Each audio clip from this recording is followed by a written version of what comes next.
Oh, Oh my god.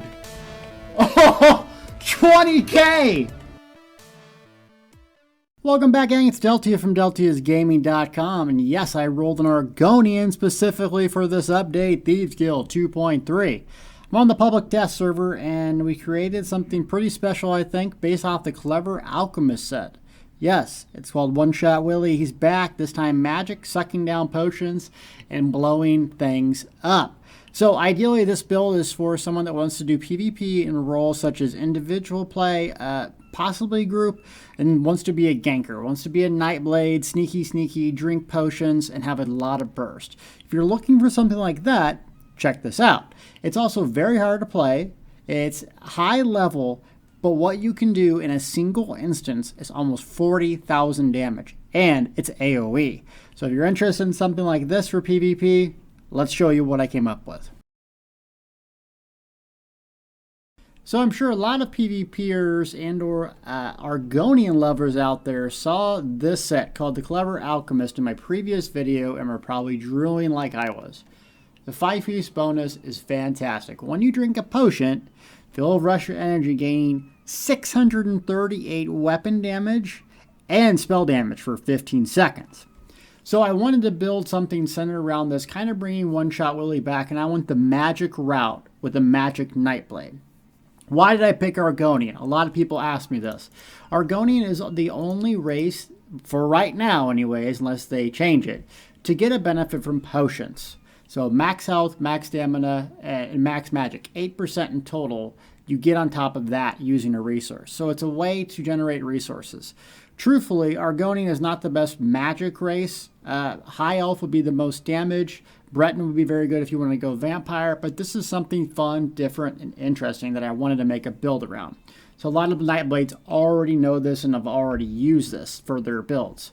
Anyways, back to Clever Alchemist. So the build centered around using a potion and getting a huge amount of burst for 15 seconds. So if you don't know, potion cooldown time is 45 seconds by default, but you can cut this down to 30 seconds if you enchant your jewelry with the reduced potion cooldown by 5 seconds on each item. Obviously, it gives you 30 seconds of cooldown time. So you have basically a 15-second window where you do an incredible amount of damage, and then you don't. So you can also, if you want pure damage, go with this entire thing in spell damage, but I did that, and it fell off. You don't have that much resources as you would normally, and you need to be able to kill stuff and get out and survive. Otherwise, you're just trading kills and deaths, and that doesn't make sense. So for me, the 30-second window with an Argonian is ideal, because I can survive 15 seconds until potions back up. Also, we're using Molakina 2-piece, but you can swap this in and out for a lot of different things, and I'll explain in a little bit. Essentially what this does is 2 light attacks triggers overkill for 6 seconds. You get 500 almost spell and weapon damage. So do the math. With both of these procced, I'm at almost 4,000 spell damage, and that's with the Shadow Mundus Stone. Okay. Hope this is starting to make sense. So we're going to proc Kina, we're going to drink a potion, and we're going to blow things up. So how do we blow things up? Well, the Nightblade is uniquely suited for something like this. And this is going to be a lot of detail, but I want you to understand it so you can use it and apply it to some other build maybe, or to replicate this. Okay, first things first is Master Assassin. Increase weapon damage and spell damage while invisible or stealth by 10%. So really, this is the only class that gets this off the bat. So that's right there enough to build a stealth build off of. Another interesting thing is that this passive also applies to Vampire Bats Devouring Swarm, which is invisibility for 4 seconds and AoE damage. And it gets a 10% spell damage bonus and or weapon damage. So that passive is something that we're going to focus on as well. Your typical melee build, and I'm using Dual Wield as a magic user, people ask me that. Why? Well, Dual Wield has a passive in here, Twin Blade and Blunt. It gives you, each sword gives you 2.5 more damage, and for whatever reason, I don't know the math behind it, I get asked every time, it gives you more spell damage. Look at my bar. So on Restoration Staff, I'm at 15,666. Dual Wield, 2,100. It's that much of a difference. It really is. Why? Don't know. works. Someone will write in the comments why, how, I don't know. I'm not smart. I just play games a lot. Okay, so that's the premise behind dual wield. We're not going to use a dual abilities, and Nightblades come equipped with fantastic AoE and single target via their class skill line. Makes it an ideal for this type of build. Another interesting thing about Nightblades is you get more critical strike damage dealt by 10% for Hemorrhage. One Assassination's ability slotted. So you can use Lotus Fan right here, which is your gap closer. Lotus Fan hits extremely hard in this patch, and you'll hear a lot of people call it spam bush, where you'll have one person and they literally just spam this ability in PvP over and over and over. People hate it, but people love it if you use it. Why? It's so dang effective. Now, Lotus Fan got a buff. Now, look at that damage over time effect on the tooltip. That's not even buffed. It's an incredible amount of damage, and if you do this little combo, you can get 10,000 crit Lotus Fans. It's pretty silly for a gap closer. But that's really what you should use it for, is after you do your initial combo, chasing down a target. Another thing about Lotus Fan that makes it is just uniquely powerful is 22-meter range, but you move through the shadows, as they like to call it. Why is this useful? Because you can use this ability if you're immobilized. So if a Dragon Knight has you talonsed over here, and you see another enemy over here, you can Lotus Fan to them to get away and create space, instead of wasting your valuable stamina via dodge roll. Another unique benefit. Sometimes you can even get through keeps and resources ambushing through someone. I'm not an exploiter, just it happens. Okay, so that's our main gap closer that we're really not going to use in this combination, unless we need to get away from them. The main combination is centered around Mage's Guild ability here. That's Inner Light. So Inner Light in this patch is not toggleable anymore, meaning you get max magic and you get crit rating while it's slotted. Also, since it's not toggleable, guess what? Might of the Guild. While using mage abilities, you grant Empower for your next ability within 5 seconds. So guess what? Now when you click Inner Light, your swords glow up and you get that 20% damage on your next attack. Yep. So we're going to take advantage of that, and we're going to take care of the max magic. Plus, now the ability actually is very, very good for detecting other fellow Nightblades. And the other morph, Radiant, is incredible for this, which can be countered in some of our build. Okay, so Shadowy Disguise. Now, when Zoss gives you Nightblade lemons, you got to find a way to make Nightblade lemonade.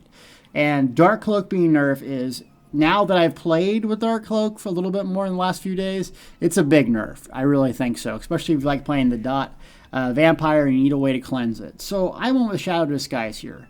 It guarantees you a crit in the next 3 seconds. Your next attack within 3 seconds will always be a critical hit.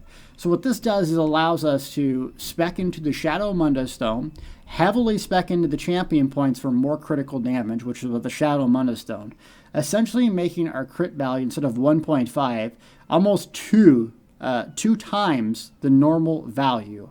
So it's incredibly powerful combination. Right here, 20% harder. Right here, 100% critical, which is basically another 2% harder the ability hits. The next ability up we have in the Shadow is Concealed Weapon. This is our spammable single target attack, and what's nice about it is, number one, you get increased movement speed while it's slotted when you use stealth, when you use your cloak. So if you use cloak, and I go on my back bar, see how fast I move? Now watch when I use cloak when Concealed Weapon's here. Very, very fast. So even if I use a speed potion, cloak, I'm going very, very fast. Bar swap, not as much. So keep that in mind. You're going to use this to move through the shadows and get near to a target and blow its face off. So that's why Concealed Weapon is very good. And you can spam it over and over and over until your heart's content. And you can use it as a stun. So the combination, if you're going toe-to-toe with someone, is Shadowy Disguise, Concealed Weapon. Now you want to make it even harder, Shadowy Disguise, guaranteed crit, click your Inner Light for 20% more damage, bang, Concealed Weapon. Okay, So next ability up is Siphoning Attack. Now every Magic Nightblade should know about this passive. Well, with the Siphoning ability slotted, increase max magic by 8%. So you gotta have one ability slotted. Now this applies to here and it also applies to your ultimate. You notice I don't have an execute right here, and the reason why is usually I do so much damage there isn't even an opportunity for an execute. Plus I like Sap Essence for the major healing that it does while on the dual wield bar. So the amount of magic damage you do translate into the amount of healing you and your allies receive. So you put this on your back bar, it's not going to hit hard, and it's not going to heal you that much. Also, it's a good source for major sorcery. 20% more spell damage. So you can see the combo here. Now you can get the spell damage before you engage, which is ideally what we want to have happen via the potions. So you don't have to use this, but in a longer duration fight, this is what you're going to use for survivability in groups and for getting that spell damage buff. Now you have some options in terms of ultimate. The absolute most damage that we could generate was Soul Tether. There's some other really good ultimates here. Dawnbreaker of Smiting if you're going against a lot of vampires.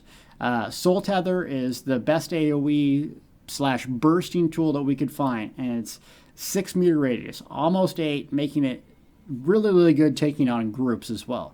Dawnbreaker Smiting is in front of you, but it's extremely low cost, and the tooltip is actually higher.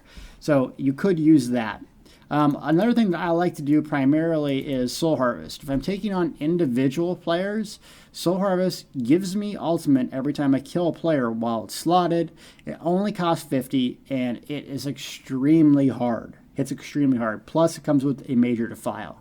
So you can pretty much always have this ultimate up after you get the combination down, just nuking people with it. So I pretty much like it like that, but like I said earlier, the most damage possible that we found was Soul Tether. So, and it's AoE. So if you're playing against groups, Soul Tether, you're playing against solo, Soul Harvest. And you still have your Sap Essence here for survivability. Okay, so we're going to not stop there though. We're going to pump it up even more when we go in. Okay, and that is with Proxy Detonation. Proxy is easier to get now with the Alliance rank changes. So if you go in here, I don't know what they did to Alliance rank, but essentially you hit level 10 very, very, very, very fast. Like normally if you would get Caltrops, you would be at Alliance rank 10. This allows you to get Proxy Detonation and Combat Frenzy, so 20 ultimate when killing a player. Oh, wait, on top of our 10 ultimate when killing a player, on top of, let's see, using a potion gives us, where is it at? 20 ultimate. On top of using a siphoning ability gives you 2 ultimate every 4 seconds. This build generates more ultimate than I've ever seen, almost like the active dynamic ultimate. Especially if we take the Fighters Guild ability, extra ultimate when killing Daedra and Undead. It just gets ultimate fast, so keep that in mind. Oh, Proxy Det, what is it? You've probably seen in other videos, but it basically casts it, and 8 seconds later it goes boomy. Boom, boom, boom. This can hit 17,000 damage against one other player. The more players that are around, the more damage it does.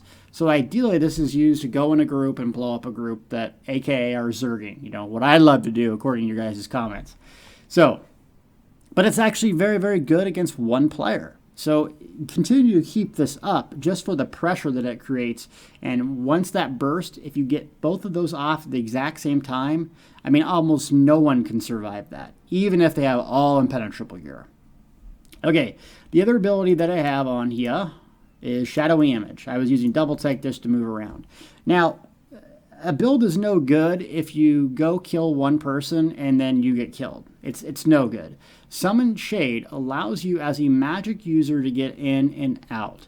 As a stamina user, I have so much benefit, my stam builds with athletics here to dodge roll. Get more stamina, dodge roll out, escape. Magic Nightblades, you got 1 or 2 dodge rolls and CC break, you're done. So this is what you need to use as your way to get out. You place the shade down, you recast it, and it teleports you back. It's amazing. Also, Mass Hysteria. This is going to be our AoE stun. How we're going to use this is, a lot of people trying to counter this build are going to ambush spam you, crit rush spam you, Lotus Fan you when you're trying to run away. So the way to do this is when they're just chasing you, hawking you down, fear them.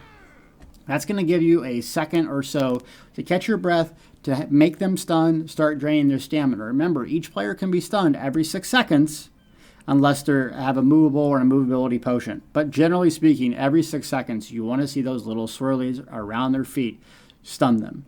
So hypothetically, you would stun them with this, put a healing word on yourself, which we're going to get to, put a shadowy image, and just line of sight. Get behind crap. Get behind crap. Because if you are behind crap, guess what? They can't crit rush to you. Then you're going to get in your shadowy disguise, either blow one up or just run away. So don't be a hero this build. You want to blow people up, run away, drink your potions, blow people up, run away. Oh, so that's the mass hysteria.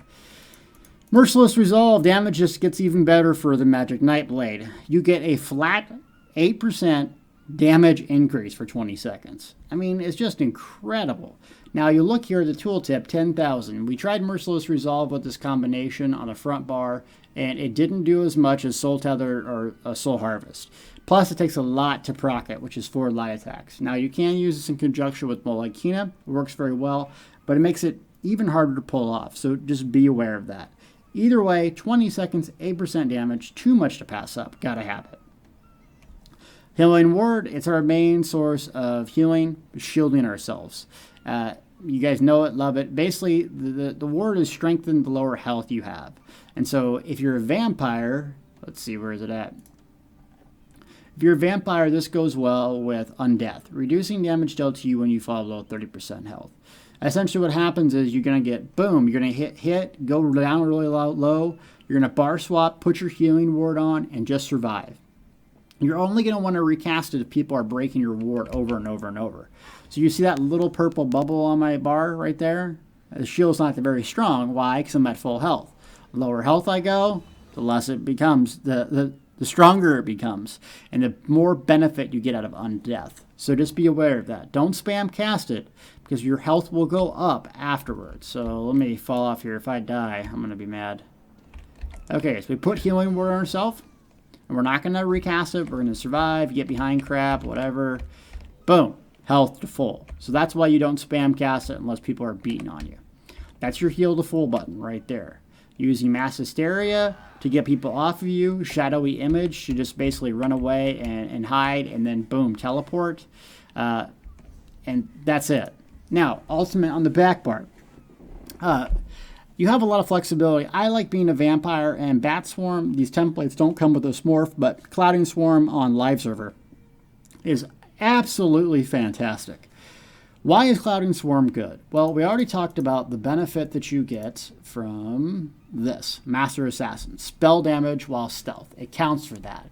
So if you hit Clouding Swarm, you can even hit Concealed Weapon and still get the stuns that you normally get. And you can bar swap to your other big bar. Now all the kills that you get while you're doing this with Soul Harvest, guess what? You're getting 10 ultimate. If you have Combat Frenzy, guess what? 20 ultimate, and so on and so forth. Along with potions, I could literally do a bats and do another bats if I killed players in PvP. It was that impressive. So just be aware. If you want more burst single player, Soul Harvest, burst group, Soul Tether. If you want to do the Bat Bomb with you and your buddies, get Devouring Swarm, go in there. Now, Clouding Swarm. Just be aware. You want to class Proxy Det, you want to have your buffs up, and you want to have a Shadowy Image. You see the range is 28 meters. If you go outside of that, you're screwed. If your image is down, that's when you're vulnerable, and it doesn't take a lot to kill you. So, Lotus Fan to jump in. We're going to do Shadowy Disguise like this. Don't panic. You got 3 seconds. So you see this? Enter light, get close, and then bang. So let me show you what this looks like when we were testing it. Here's the combination at full speed, and just realize it takes about 15 seconds for you to use this combination. So when you use your potion is very important. Bang. Goodbye. Here's a video at half speed and a lot going on. You want to hit Proxy at first, Merciless Resolve, 2 light attacks, Proc Magicka. I'm using the potion, bar swapping, all in one. Enter light for my 20% in power, Shadowy Disguise, bang, Soul Tether or ultimate. A lot going on here, but if you just remember to potion, Shadowy Disguise for 100% crit, and empower your next attack, you'll have success.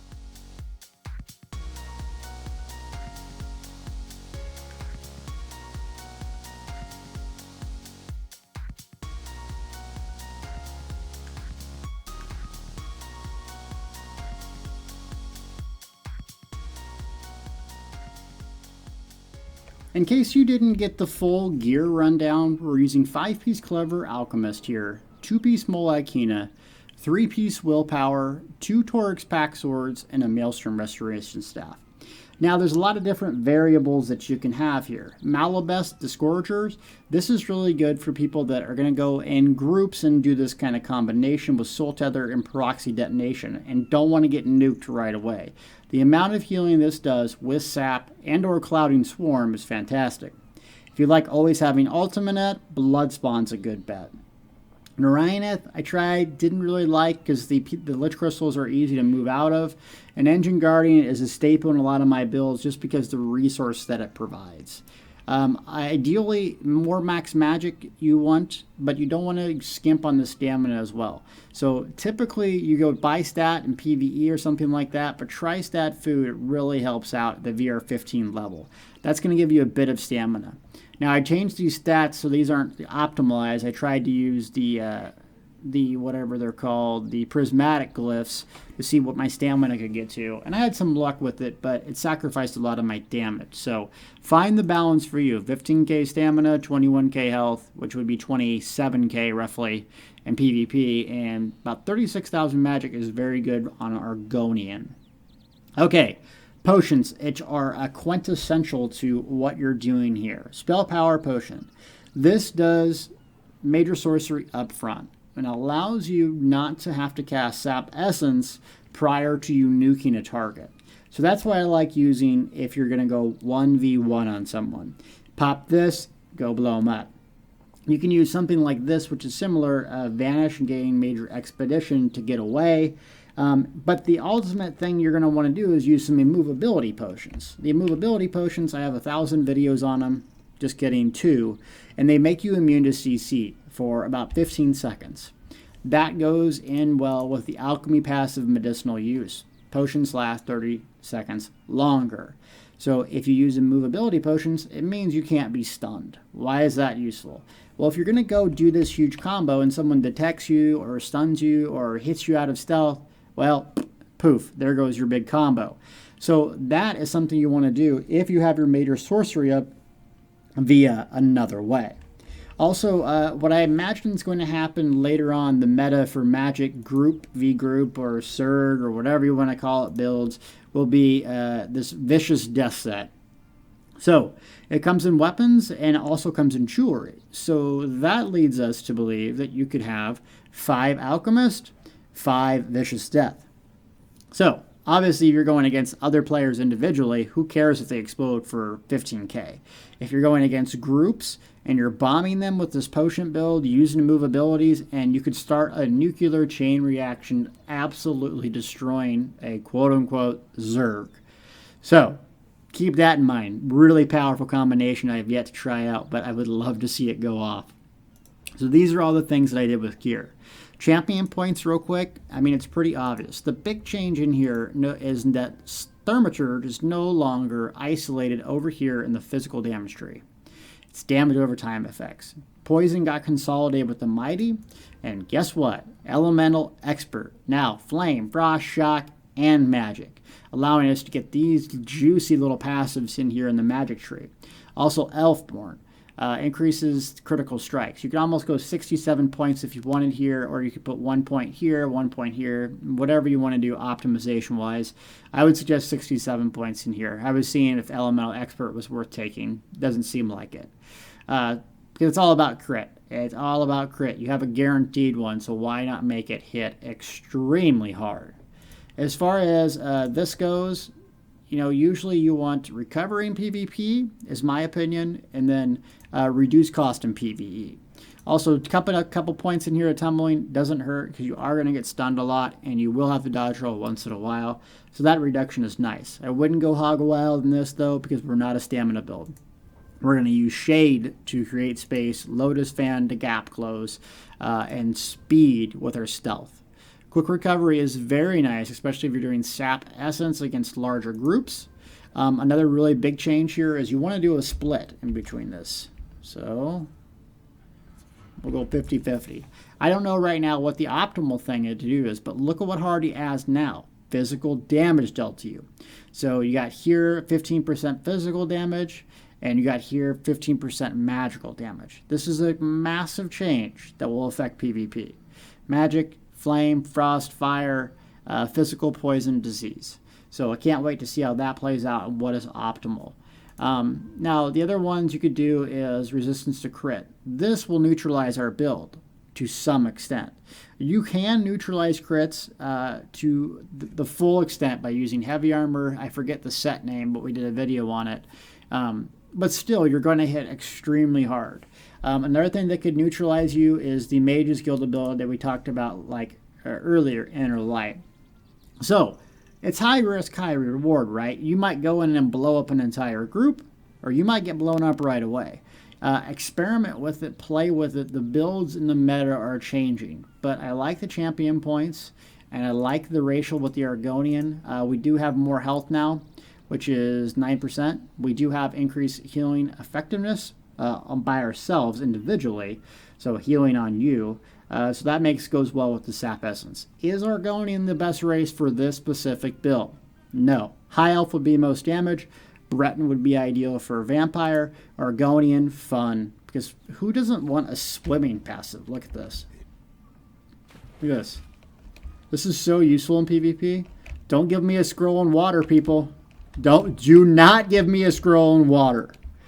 So this is one of those unique builds that I thought would be something fun and different. I am leveling our Argonian Nightblade right now on the live server. I've been using my Breton on live to test it, but I liked my Argonian. It looks cool. I mean, come on, who doesn't want to play a lizard? Also, the Roadrunner is finished. Not that effective, but it's still fun. I will show you how to double your speed anywhere you go. So hopefully you guys like this build. Let me know what you do compliment-wise. I am a little disheartened by the Dark Claw change. Maybe it will go back, maybe not. But Nightblades, we got to learn to adapt, and I think this will be a fun new way to play the game. Soul Tether, Proxy Det, if you're going against a group. Proxy Det, Soul Harbor, if you're going against a player. This combination, chugging a potion, will absolutely blow someone's face off. Hopefully it's not mine. See you guys in Cyrodiil. More videos and class balancing to come.